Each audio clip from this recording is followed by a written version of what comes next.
frégate patrouilleur italienne P491, commandante Borsini, a accosté ce dimanche 13 novembre 2022 au quai d'embarquement et de débarquement du port autonome de Pointe-Noire pour la toute première fois.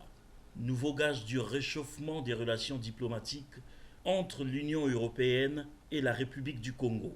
À l'accostage du navire, une parade militaire organisée comme le veut les us et coutumes militaires, et c'est le capitaine de frégate Corso Carlo qui a passé en revue un échantillon des marins congolais.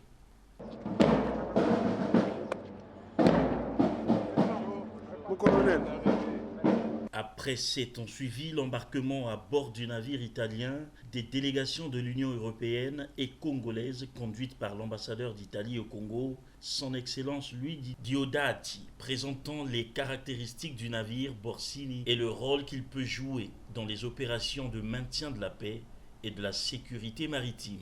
En réalité, ça c'est le navire plus petit que l'Italie a dans le golfe de Guinée parce que l'Italie a autre deux navires qui sont deux frégates de 8000 tonnes.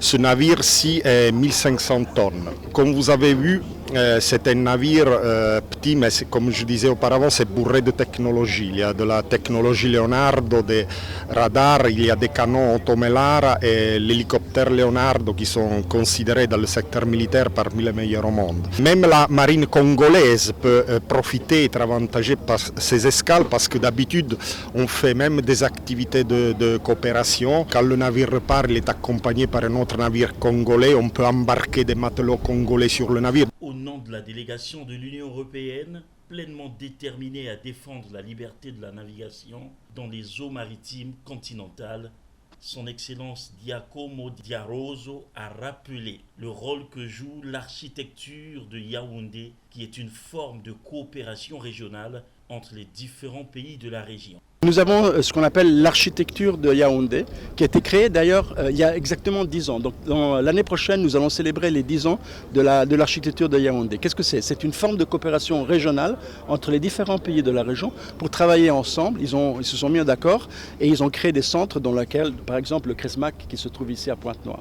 Qu'est-ce qu'il fait ? L'Union européenne appuie l'architecture de Yaoundé, la renforce et à travers ses patrouilles, à travers des équipements, à travers des formations, à travers des projets. Nous renforçons les capacités des États et la coordination régionale de telle manière d'être encore plus efficace dans la lutte contre la piraterie. Parce que pour être efficace dans la lutte contre la piraterie, il faut travailler en mer et aussi en terre, parce que ces pirates souvent aussi ont des bases terrestres. Donc il y a aussi un travail sur la terre qui doit se faire.